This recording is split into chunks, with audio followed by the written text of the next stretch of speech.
Dear friends, क्या आपको पता है कि जो चाइना और भूटान के रिलेशंस हैं इनके बीच में क्या नया अपडेट है? कैसे डोकलाम इशू जो है वो वापस लाइमलाइट में आया है, या फिर जो यूक्रेन और रशिया की वॉर है, या फिर पैलेस्तीन और इजराइल की जो वॉर है उसके कारण इंडियन इकोनॉमी पे क्या खासा फर्क पड़ा है।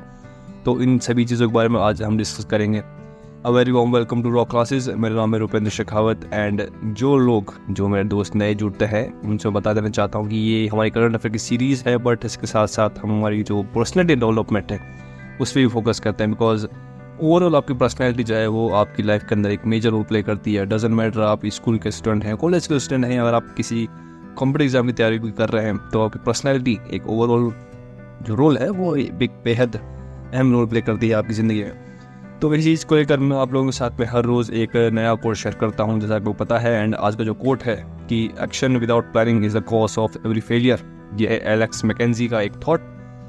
तो दोस्तों, ये जो एक थॉट है ये आपको बताता है कि कैसे आपकी ज़िंदगी में आप अगर टाइम इन्वेस्ट करते हैं इन प्लानिंग, अगर आप अपनी ज़िंदगी में 10 मिनट या 12 मिनट अगर आप किसी चीज़ को प्लान करते हैं तो आपकी वो ज़िंदगी के उस समय पे आपके 2 घंटे 3 घंटे सेव कर लेता है।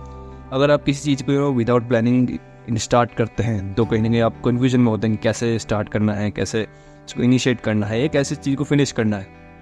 तो जब ऐसा कन्फ्यूजन होता है तो डेफिनेटली आपका जो समय है वो वेस्ट होता है। तो उस समय को बचाने के लिए ही आपको हर रोज़ जो है थोड़ी सी प्लानिंग कर लेनी चाहिए।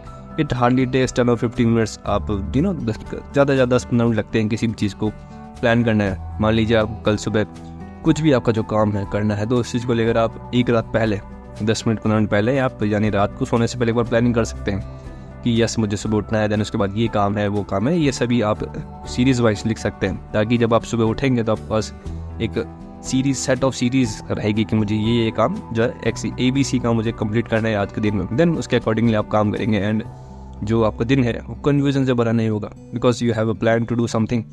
आपके पास प्लान है, आपके पास एक लिस्ट बनी हुई है काम की जिसे आपको कंप्लीट करना है। तो ऐसे अगर आप कोई भी काम अगर करते हैं या उससे पहले अगर आप प्लानिंग कर लेते हैं तो it saves a lot for time. And आपको पता है कि जैसे हमने कल डिस्कस भी किया था कि समय से ज़्यादा आपका जो पैसा है उससे ज़्यादा ज़रूरी आपका समय होता है। तो उसको वाइज यूज़ करना बहुत एक इम्पोर्टेंट या क्रूशियल रोल प्ले करता है इस फास्ट पेसिंग ज़िंदगी के अंदर। Yes, action without planning is the cause of every failure.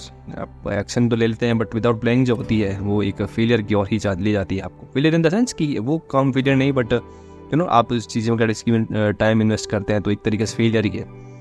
तो ये ऐसी छोटी छोटी चीज़ें हैं कि आज का पहनना है, आज का खाना है, तो ऐसी छोटी चीज़ों में चाहूँगा कि आप टाइम वेस्ट ना करें। You have more productive things to do. आपके पास और इंपॉर्टेंट काम है जिन्हें आप कर सकते हैं। तो ऐसे में ज़रूरी है कि आप थोड़ी प्लानिंग कर लीजिए, दैन उसके बाद में एक्शन लीजिए ताकि आप उस काम को जो है सक्सेसफुली इनिशिएट एंड फिनिश कर सकें। तो ये था the code dear friends. Now let's move towards question of the day. आज का जो सवाल है कि where is 37th national games being held and what is this mascot. अब आपको ये बताना है कि हमारे भारत देश के अंदर जो अभी नेशनल गेम्स चल रहे हैं वो कहाँ पे चल रहे हैं एंड उसका मैस्कॉट जो है वो क्या है। मतलब अभी चल नहीं रहे, इसी साल कंक्लूड भी हो गए हैं। तो आपको ये बताना है कि इस बार के जो 37th नेशनल गेम्स हैं वो कहाँ पे हो रहे हैं एंड जो मैस्कट होता है किसी गेम का, तो इस नेशनल गेम्स का मैस्कट क्या है ये आपको बताना है। अगर आपको पता है तो वेल एंड गुड। अगर आप इस चीज़ से अपडेट है तो काफ़ी अच्छी बात है। एंड हाउर आपको स्पोर्ट्स में थोड़ा कम इंटरेस्ट है या फिर आप थोड़ा स्पोर्ट्स में कम रुचि रखते हैं तो मैं चाहूँगा कि आप इसमें थोड़ा सा इन्वेस्ट कर लीजिए टाइम, आप थोड़ा रिसर्च कर लीजिए इसके बारे में, ताकि आपको पता चलेगा कि कैसे नेशनल गेम्स जो है वो ऐड किए जाते हैं, कौन सा एडिशन ये 37 एडिशन चल रहा है, मैस्कॉट कौन कौन से हैं या फिर कौन कौन डिफरेंट प्लेयर्स हैं जिन्होंने अभी रिसेंटली इसके अंदर मेडल्स जीते हैं। जब आप ये सब जानकारी इकट्ठा कर लेंगे तो उसके बाद में अपना जो आंसर है वो प्लीज़ अपना आंसर कमेंट बॉक्स में ज़रूर शेयर कीजिएगा, बिकॉज इससे क्या होगा फ्रेंड्स, जब आप किसी चीज़ को लिखेंगे एक करंट अफेयर्स तो बन ही जाता है, लेकिन आप जब उसको लिखेंगे तो आपको एक लंबे समय याद रखने में मदद करेगा वो। Now dear friends, let's move towards the articles। आज है 27th of October एंड आज का जो हमारा पहला आर्टिकल है रिन्यूड रिस्क। अब जैसे मैंने आपको बताया कैसे all over the globe different regions के अंदर कैसे वॉर चल रही अलग अलग चीज़ों को लेकर, तो उन सबसे क्या हो रहा है कि इंडियन इकोनॉमी जो है उस पर खासा असर पड़ रहा है। अब RBI ने इस साल की जो ग्रोथ रेट है वो 6.5 बताई है, बट वेरियस फैक्टर्स को कंसिडर करते हुए अब जब RBI किसी साल के लिए कोई ग्रोथ रेट GDP की ग्रोथ रेट रिन्यू करती है, यानी कि RBI को मान लीजिए इस साल का ग्रोथ रेट प्रेडिक्ट करना है, तो सारे फैक्टर्स को इंक्लूड करके एक डेटा हमारे देश के सामने रखती है, जिससे बताया जाता है कि इस साल हमारा देश किस परसेंटेज से ग्रो करेगा। तो उसका अनुमान लगाया आरबीआई ने कि इस बार 6.5 जो जीडीपी की ग्रोथ है वो प्रेडिक्ट की गई है विद ऑल जो वेरियस फैक्टर्स हैं उनको कंसिडर करते हुए। लेकिन उसके साथ साथ में एक अनसर्टिनिटी जो हमें देखने को मिली है, यानी कि अब उस समय तो जब आरबीआई फाइनेंशियल, आपको पता है ना कि कैसे 1 मार्च से लेकर चलता है, कैसे फाइनेंशियल ईयर कैरी ऑन होता है किसी भी साल के अंदर। तो उस फाइनेंशियल ईयर में क्या ग्रोथ रेट है उसके हिसाब से प्रेडिक्ट किया जाता है कि आरबीआई द्वारा कि ये ग्रोथ रेट है। बट कभी कभी ऐसे अनसर्टेनिटीज आ जाती है, जैसे अभी वॉर है या फिर कोई नेचुरल डिजास्टर आ गया, तो ऐसे में क्या होता है कि जीडीपी कई बार स्लो डाउन या फिर डिक्रीज होने के चांसेस होते हैं। The RBI had earlier suggested a decrease in uncertainties but new uncertainties have emerged. अब आरबीआई का ये एक सुझाव था कि जो एक कहता है ना थिंकिंग कैपेसिटी के अनुसार या फिर इनका जो डेटा है उसके अकॉर्डिंग इन्होंने ये चीज़ बताई थी कि डिक्रीज इन अनसर्टेनिटीज़। अब अनसर्टेनिटी जितनी भी है, चाहे वो एक्सटर्नल अग्रेशन हो यानी ऑल अराउंड द वर्ल्ड जो भी एक्टिविटीज़ होती हैं, चाहे वो दो देशों के बीच में युद्ध होना हो गया या फिर कोई नेचुरल डिजास्टर हो गया, तो उसके कम आसार बताए थे। लेकिन इस समय क्योंकि हमें पता है कि जो इसराइल पैलेस्टीन का वॉर है वो सडनली स्टार्ट हो गया एंड जो रशिया यूक्रेन वॉर है वो पहले से ही चल रहा है, तो ऐसी कुछ चीज़ें अनसर्टेनिटी अचानक से पैदा होती है। तो इसके कारण क्या होता है कि जो एक अजम्पशन लगाया जाता है उसमें कहीं ना कहीं ऊपर नीचा में देखने को मिलता है। तो इजराइल हमास कॉन्फ्लिक्ट को मद्देनजर रखते हुए बताया गया कि which escalated shortly after the monetary policy review had contributed the global uncertainties. अब जैसे मैंने बताया कि तब जब भी कोई आरबीआई या फिर वर्ल्ड का कोई बैंक जो है वो किसी देश के लिए कोई एक ग्रोथ रेट प्रोडिक्ट करता है, तो उस समय पे जब कुछ खासा पहले के जो इवेंट्स चलते आ रहे हैं उन सभी को मद्देनजर रखते हुए कोई एक डेटा सामने रखा जाता है। बट ये जो हमास इजराइल का जो एक वॉर है वो एक सडनली स्टार्ट हुआ है, तो उसके कारण क्या हुआ कि जो वर्ल्ड लेवल पर अनसर्टेनिटीज है वो काफ़ी ज़्यादा बढ़ गई है और इसी कारण इकोनॉमीज है डिफरेंट रीजन्स की वो हमें इम्पैक्ट होती नज़र आती है। Impact on supplies, the Indian finance minister जो हैं उन्होंने बताया कि कैसे potential implications of the conflict on global food fuel and fertiliser supplies. अब जो इसराइल है वो एक आपको पता होगा कि एक मेजर वेपन का जो एक्सपोर्टर है वो है। वही बात करूँ रशिया एंड यूक्रेन की, तो रशिया आपको पता है एक ग्लोबल फ्यूल सप्लायर है। तो ऐसे में ये जब चीज़ें यानी कि कोई भी किसी भी रीजन के अंदर हमारे ग्लोब के अंदर जब कोई युद्ध होता है या दो कंट्रीज के बीच में कॉन्फ्लिक्ट होता है, तो कैसे जो फ्यूल फर्टिलाइजर एंड फूड की जो ग्लोबल सप्लाई है वो कैसे इम्पैक्ट होती है।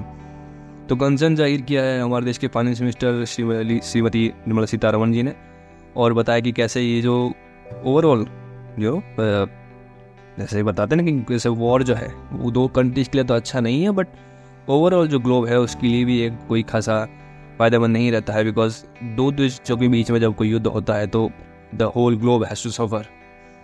तो ये बात बताते हुए फ्यूल एंड फर्टिलाइजर डिपेंडेंसी बिल्कुल कैसे की जो इंडिया का डिपेंडेंसी है ऑन फ्यूल एंड फर्टिलाइजर उसको मद्देनजर तो बताया गया कि India significant dependence on fuel and fertiliser imports means that supply disruptions on price spikes could have micro economic consequences.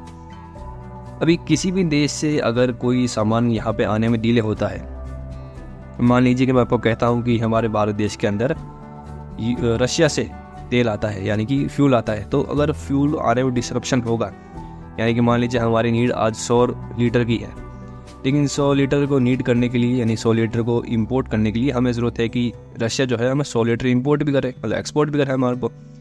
लेकिन ऐसे में होता क्या है कि जब ऐसी वॉर अग्रेशन वगैरह चलती हैं तो जो रशिया का नहीं या कोई भी देश है तो उसका क्या होता है कि रिसोर्स मैनेजमेंट है या फिर मैनेजमेंट है उस कंट्री का वो एक तरफ शिफ्ट हो जाता है, यानी कि जो पूरा मैनेजमेंट है वो एक वॉर की तरफ शिफ्ट हो जाता है।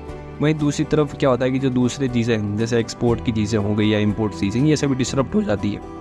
तो ऐसे में जब इतनी सारी चीज़ें एक साथ होती है तो हमारे देश के लिए एक माइक्रो इकोनॉमिक्स जो है उसको एक नेगेटिव इफेक्ट ज़रूर होता है, बिकॉज हमें ज़रूरत थी 100 लीटर की, बट अब सप्लाई कितना वो कर पा रहा है 80 बिकॉज उनको भी अपनी नीड्स पूरी करनी है, बिकॉज जब वॉर का माहौल होता है तो उस समय पे फ्यूल बहुत ज़्यादा ज़रूरत होती है। तो ऐसे में रशिया जो है वो ये चाहेगा कि उनकी फ्यूल नीड्स है वो पहले पूरी हो, देन उसके बाद में ग्लोबल सप्लाई करे।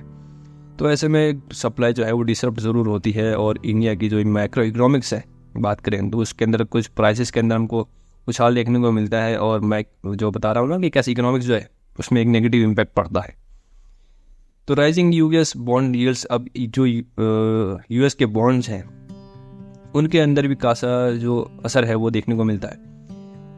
The RBI governor pointed to raising US bond yields, which reached a 16-year high as a new factor contributing to economic uncertainties. अब US के जो bond yields हैं तो उसके कारण भी क्या हो रहा है कि जो इकोनॉमिक है उसके अंदर अनसर्टेनिटीज पैदा हो रही है।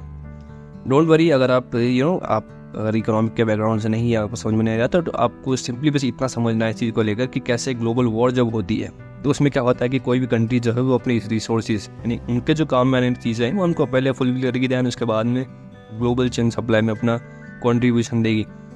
तो ऐसे में चीज़ें क्या होता है कि जब इंपोर्ट कम होता है या फिर किसी देश में सामान कम पहुंच रहा है तो डेफिनेटली जो चीज़ें हैं वो उनको यानी कि प्राइस जो है वो बढ़ जाती है। हमने देखा ना कि कैसे अभी टमाटर की जो प्राइस थी वो अचानक से हाइक हो गई थी, क्योंकि बिकॉज प्रोडक्शन जो था वो टमाटर काफ़ी कम लेवल पर था, प्रोडक्शन था नहीं है, बाजार में इतना ज़्यादा डिस्ट्रीब्यूशन नहीं था, इसलिए प्राइस अचानक हाई हो गई थी।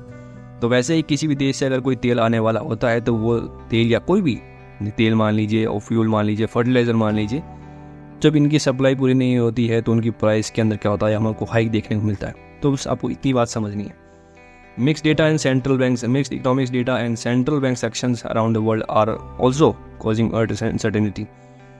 अब क्या होता है दोस्तों कि अलग अलग देशों के आता अलग अलग डेटा देखने को मिलता है। जैसे मैंने बताया ना कि RBI ने एक अलग डेटा जारी किया है, वर्ल्ड बैंक अलग डेटा जारी करेगा, सेंट्रल बैंक जो है वो अलग कंट्रीज़ के, वर्ल्ड बैंक जो है या फिर सिंगापुर, मतलब अलग अलग बैंक जो है, वाशिंगटन बैंक हो गया है, जितने भी वर्ल्ड लेवल पे जो बैंक है वो सभी अलग अलग अपना डेटा सामने रखते हैं। तो ऐसे में क्या होता है कि एक अनसर्टेनिटी ज़रूर पैदा होती है, बिकॉज किसी का भी एक हम बेस लेके चलें तो उस चीज़ से काफ़ी देश को फ़र्क पड़ता है। मान लीजिए कि हमारा देश भारत जो है वो आज RBI की गाइडलाइंस को फॉलो करता है, यानी कि RBI जो भी आंकड़ा हमारे सामने रखता है उसको फॉलो करते हैं कि कैसे मैक्रोइकोनॉमिक्स वर्क करती है, कैसे सप्लाई चेन जो है वो कैसे इम्पैक्ट हो रही है। तो ऐसे में अगर मान लीजिए कि वर्ल्ड बैंक एक अलग डेटा जारी करता है कि नहीं ऐसा नहीं है, इंडिया के अंदर जो इकोनॉमिक्स है या फिर जो ग्लोबल चेन सप्लाई है वो अलग तरीके से इम्पैक्ट हो रही है, तो जब ऐसे मिक्स्ड डेटा सामने आते हैं अलग अलग डिफरेंट बैंक से, तो ऐसे में क्या होता है कि एक अनसर्टेनिटी ज़रूर पैदा होती है ऑल ओवर द वर्ल्ड में। स्टॉक मार्केट रिएक्शन की बात करूँ तो this week India stock market experience the sharpest sell off since July, indicating market concerns. अब दोस्तों ये जो एक जैसे मैंने आपको बताया ना कि इंडिया भी कैसे वर्ल्ड लेवल पे पार्टिसिपेट करता है इन एड भेजने में, या फिर जैसे अभी देखा ना हमने कि ऑपरेशन अजय चलाया गया कि कैसे इसराइल के अंदर हमने फर्स्ट एड किट्स भेजे हैं एंड अलग अलग सप्लाई जो है हमारी तरफ से गई है। लेकिन इन वॉर रूम के अंदर जैसे वॉर चल रहा है तो वहाँ पे लोगों को मदद करने के लिए हमने यहाँ से मदद भेजी है। तो ऐसे में चीज़ें क्या होता है कि हमारे यहाँ पे जो, ये नहीं कह रहा हूँ कि ऐसा बिल्कुल नहीं करना, बिल्कुल अभी जो ज़रूरत है वो इसी की है कि ये वर्ल्ड लेवल पे इंडिया जो है अपना कंट्रीब्यूशन पूरा दे, चाहे वो किसी ह्यूमैनिटी के लिए हो या किसी और इसके लिए भी हो। बट ऐसे में क्या है कि अभी इंडिया का जो स्टॉक मार्केट है उसके अंदर हमें शार्पेस्ट डिक्लाइन देखने को मिला है सिंस जुलाई। तो ऐसे में ज़रूरत है बताई गई है मिनिस्ट्री ऑफ फाइनेंस का जो आउटलुक है इस बारे में ये बताया गया कि while acknowledging increase global uncertainties remain optimistic about Indian economic outlook. It noted that growth is on track, inflation is easing, and consumption and investment demand are improving. अब फाइनेंस मिनिस्ट्री, हमारे देश की जो फाइनेंस मिनिस्ट्री है, निर्मला सीतारमण जी जो हमारे finance minister है, उन्होंने इस चीज़ को लेकर एक सकारात्मक बयान ये दिया है कि हमें सकारात्मक रहना चाहिए, यानी we have to be positive about everything. इतनी सारी वर्ल्ड लेवल पर अनसर्टेनिटीज हमें देखने को मिली है कि अचानक पैलेस्टीन हमस का वॉर होना या रशिया यूक्रेन का वॉर है या अलग अलग चीज़ें जो भी हो रही है पूरे वर्ल्ड के अंदर। तो ऐसे में एक ऑप्टिमिस्टिक वे हमको लेकर चलना पड़ेगा, बिकॉज उन्होंने बताया कि जो ग्रोथ है वो ऑन ट्रैक है। यानी कि अगर हम देखें एक साइड की इतनी सारी अनसर्टेनिटीज है लेकिन उसके बाद भी हमारा भारत देश जो है एक बैलेंस्ड वे में आगे बढ़ रहा है, हमारी ग्रोथ जो है ऑन ट्रैक है, इन्फ्लेशन कम होता जा रहा है, यानी महंगाई कम होती जा रही है धीरे धीरे, एक अचानक नहीं होगी बट डेफिनेटली जो स्लो रेट है उस पर ज़रूर कम होती नज़र आती है। एंड कंजप्शन एंड इन्वेस्टमेंट जो है वो भी इम्प्रूव होते जा रहे हैं दिन ब दिन। इन्वेस्टमेंट यानी कि जो बाहर से इन्वेस्टमेंट आता है या हमारे देश के जो लोग हैं वो इन्वेस्टमेंट जहाँ करते हैं, सो ऑन रिटर्न जो उन्हें मिलता है वो एक काफ़ी अच्छी ग्रोथ रेट पे ग्रो कर रहा है। तो इस समय पे एक पॉजिटिव साइड बताते हुए यही बताया गया कि चिंता करने की ज़्यादा ज़रूरत नहीं है देशवासियों को भी, बिकॉज इतनी सारी अनसर्टेनिटीज़ के बाद भी हम जो है एक सही ट्रैक पे, हमारी इकोनॉमी जो है एक सही ट्रैक पे चल रही है। Challenges in consumption and hiring. अब एक चीज़ जो यहाँ पे मिनिस्ट्री ऑफ फाइनेंस ने ये बताई है कि highlighting the changes in small car sales weak rural demand for consumer non durables. अब नॉन ड्यूरेबल्स दोस्तों उन्हें कहते हैं जो मैं आपको लेबर्स लैंग्वेज में समझाऊँ तो नॉन ड्यूरेबल्स का मतलब होता है ऐसे कुछ सामान जो परमानेंट नहीं है। जैसे कि एक होता है ना कि आपने एक मान लीजिए आपने आज गाड़ी ली तो वो गाड़ी लंबे समय तक आपके साथ रहेगी। वहीं दूसरी तरफ जो नॉन ड्यूरेबल्स है वो उसको मान लीजिए आप जो फ्रूट्स होते हैं, फ्रूट्स या वेजिटेबल्स जो हैं वो नॉन ड्यूरेबल्स है। बिकॉज आपने आज खरीदे तो विद इन 2 and 3 days आपको उसी को ख़त्म करना ही पड़ेगा, उसके बाद में जब आपके किसी काम की नहीं रहेगी।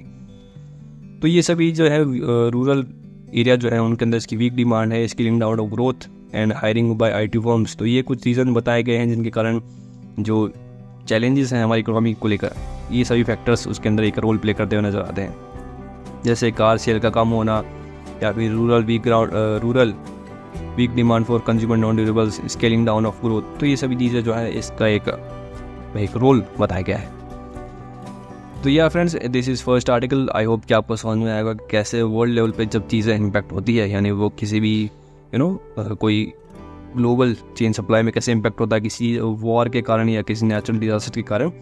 तो ये सभी चीज़ें जो है वो हमारी इंडियन इकोनॉमिक्स पे कैसे असर डालती हैं। बट स्टिल हमारे इंडियन इकोनॉमी जो है वो एक इतनी उस लेवल पे तो आ गई है कि एटलीस्ट कितनी भी ज़्यादा हमें किसी को भी एड भेजनी पड़े, we are capable enough to recover our economy.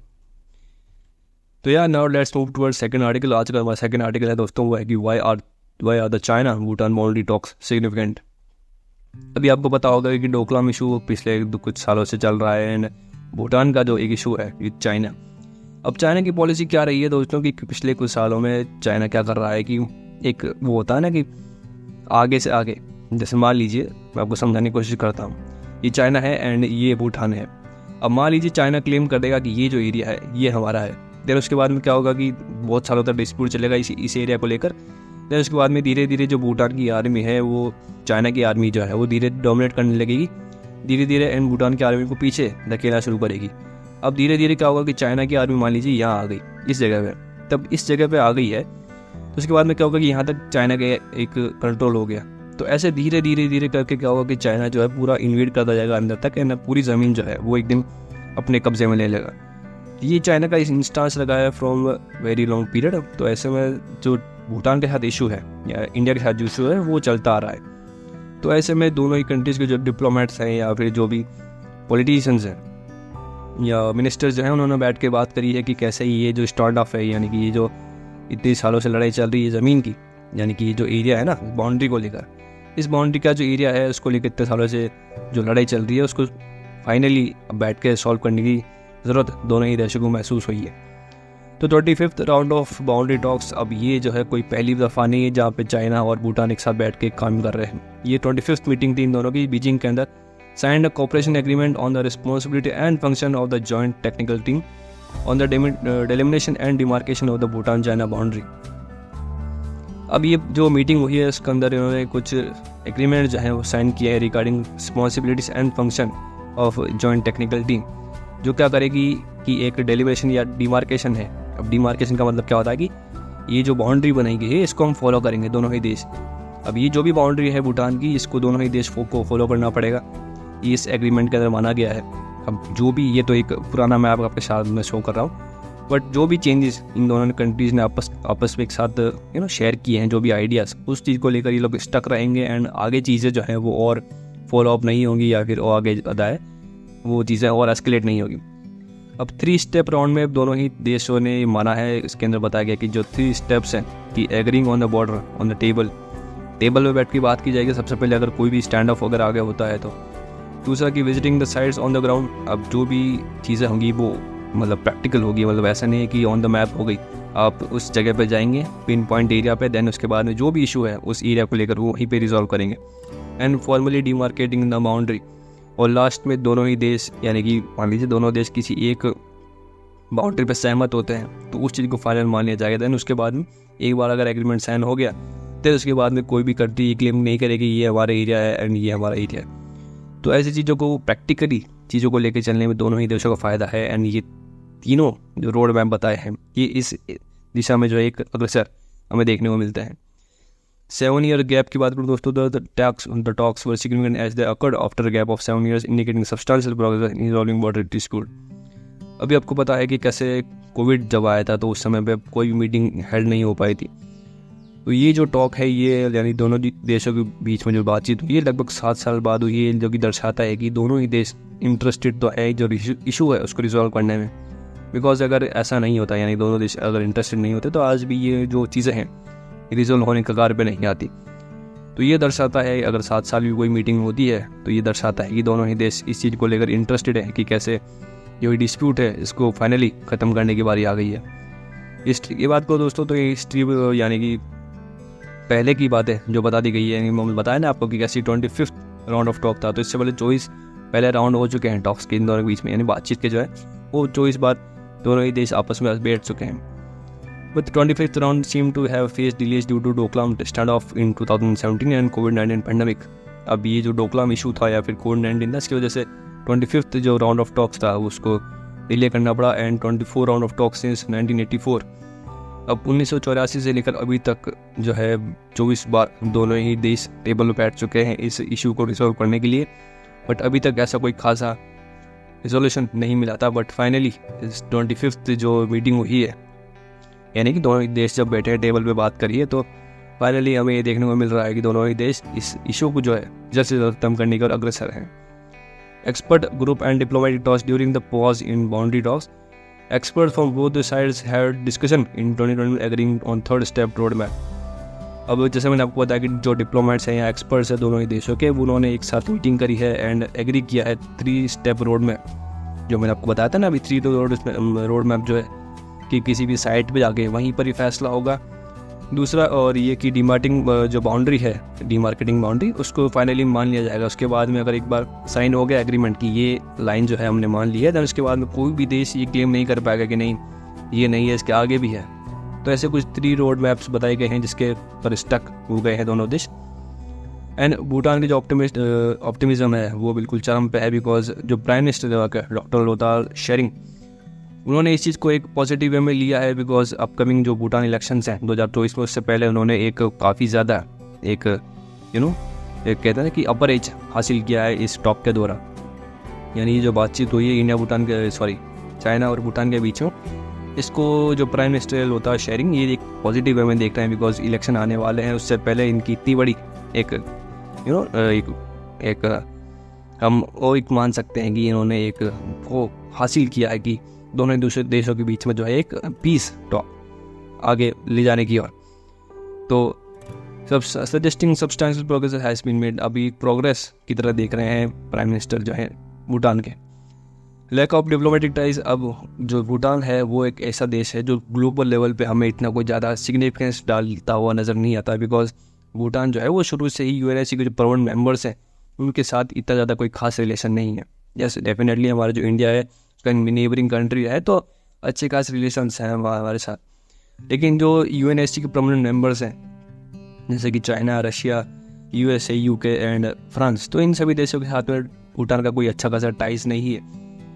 तो इंडिया का कंसर्न ये भी है कि इंडिया जो है वो इस चीज़ को यानी कि दोनों ही देशों के बीच में जो ये टॉक हुई है यानी कि जो बातचीत हुई है इसको एक क्लोजली व्यू कर रहा है बिकॉज आज के समय पे हमको पता नहीं जैसे कि हम बात करें हिमाचल प्रदेश की लद्दाख की, उस समय वहाँ पे भी जो चाइना की डोमिनेंस है यानी कि वो जो बाउंड्री हटाने की बात हम करते हैं ना तो वो चाइना वहाँ भी कर रहा है। या जब हम बात करूँ अरुणाचल प्रदेश की भी, तो ये कुछ एरियाज है जहाँ पे चाइना अपना डोमिनेंस दिखाना चाहता है एंड एरिया को जो है हथियाना चाहता है। तो India is closely monitoring the talks between Bhutan and China due to its strained relation with China since the stand off at LAC from 2020। अब 2020 से जो लाइन ऑफ एक्चुअल कंट्रोल पे इश्यूज चल रहे हैं उन सभी को लेकर इंडिया बहुत चिंताजनक है इन सभी चीज़ों को लेकर। तभी जो भूटान और चाइना का ये जो बातचीत हुई है इसको इंडिया काफ़ी इंटरेस्टेड वे में देख रहा है। अब डोकलाम इम्प्लेशन की बात करो दोस्तों, this could affect India strategic interest as Doklam is near India Siliguri corridor is crucial narrow area connecting the north eastern state to the rest of India. अब डियर फ्रेंड्स ये जो आप देख रहे हैं ना यहाँ पे ये छोटा सा हिस्सा ये है डोकलाम। अब ऐसे में है क्या कि अगर मान लीजिए चाइना की ये टेरिटरी है, ये जो आपको ग्रे कलर में दिख रही है ये एक चाइना की टेरिटरी है, तो अगर मान लीजिए कि ये चीज़ जो है ये अगर चाइना हथिया लेता है, अब ये तो इंडिया का पार्टी, बट अगर आज की समय की बात करूँ मान लीजिए भूटान है, ये भूटान, ये चाइना एंड देन ये इंडिया। अब ये जो छोटी सी नेक आपको दिख रही है ना ये इसको चिकन नेक बोलते हैं। अब इससे होगा क्या, मान लीजिए अगर यहाँ पे चाइना का डोमिनेंस बढ़ गया और इस चीज़ को अगर चाइना ने डोमिनेट कर दिया, तो ये जो पूरा नॉर्थ ईस्टर्न स्टेट है, यानी इसके बाद में है ना ये आसाम, बांग्लादेश, आसाम है, नागालैंड है, ये अरुणाचल प्रदेश है, तो इन सभी से इंडिया का कनेक्शन टूट जाएगा। तो ऐसे में ज़रूरी है इंडिया के लिए इस चीज़ को ध्यान में रखना कि जो चाइना का डोमिनेंस है वो इस एरिया में बिल्कुल भी ना बढ़ सके, बिकॉज ये नेपाल आ गया, ये भूटान, अब ये छोटा सा एरिया जो है ये आपको दिख रहा है, ये और ये बांग्लादेश है, तो ये छोटा सा हिस्सा ये सिर्फ चिकन नेक बोला जाता है। तो इसलिए जो भूटान और चाइना का ये टॉक थी इंडिया के लिए काफ़ी क्रूशियल है, बिकॉज अगर थोड़ा सा भी चाइना का डोमिनेंस बढ़ा तो ये पूरा कंट्री जो है वो बांटने की ओर हो जाएगा, यानी कि नॉर्थ ईस्ट अलग हो जाएगा एंड ये अलग हो जाएगा। तो ऐसे में ज़रूरत है कि चाइना का डोमिनेंस बिल्कुल भी ना बढ़ने दे इंडिया, और भूटान के साथ जो टॉक हुई है इसको एक लाइटर में बिल्कुल भी ना ले। Chinese presence in Bhutan, this is concerning because of India's concern with Chinese projects and influence in neighboring countries like Bangladesh, Nepal, Sri Lanka and Maldives. अभी आपको पता होगा दोस्तों कि कैसे चाइना जो है वो एक अक्वायरिंग की ओर, यानी कि लोन देके एंड देन चीज़ों को हड़प लेता है। आप जैसे पता होगा ना कि जो श्रीलंका है, अब हम्बनटोटा पोर्ट जो है उसको पहले चाइना ने ऑफर किया कि हम बना देंगे, फाइनेंशियल एड देंगे श्रीलंका को। देन जब श्रीलंका जब इस लायक नहीं था कि वो लोन वापस कर सके, तो क्या करा चाइना ने कि उस ज़मीन आती ली श्रीलंका की। तो ऐसे में धीरे धीरे चीज़ों को हथियाना या फिर ज़मीन पर कब्जा करना, ये एक कंसर्न है काफ़ी ज़्यादा इम्पोर्टेंट इंडिया के लिए, because India is a major counter part of China, because इतनी जो एशिया का रीजन है इसमें इंडिया काफ़ी बड़ा रोल प्ले करता है विद चाइना।